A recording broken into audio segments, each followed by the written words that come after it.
একবার মুসা আলাইহিস সালাম আল্লাহর কাছে আবদার করলেন, হে আল্লাহ, আমি আমার কওমের সবচাইতে বড় গুনাহগার বান্দাকে দেখতে চাই। পরের দিন সকালে মুসা আলাইহিস সালামকে এক ব্যক্তিকে দেখানো হলো যে তার বাচ্চাকে নিয়ে জঙ্গলের দিকে যাচ্ছিল।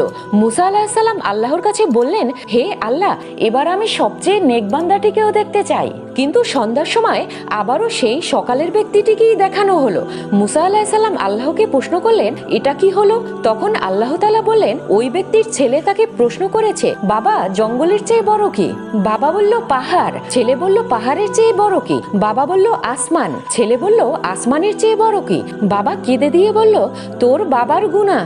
ছেলে বলল, গুনার চেয়ে বড় কি? বাবা খুশি হয়ে বলল, আমার আল্লাহর রহমত আর ক্ষমা। আল্লাহ তাআলা ইজ্জতের সাথে বললেন, হে মুসা, ওই ব্যক্তির অনুশোচনা এবং আমার প্রতি অগাধ বিশ্বাসে আমি এতটাই খুশি হয়েছি যে তাকে গুনাহগার থেকে নেক বান্দা বানিয়ে দিয়েছি। সুবহানাল্লাহ।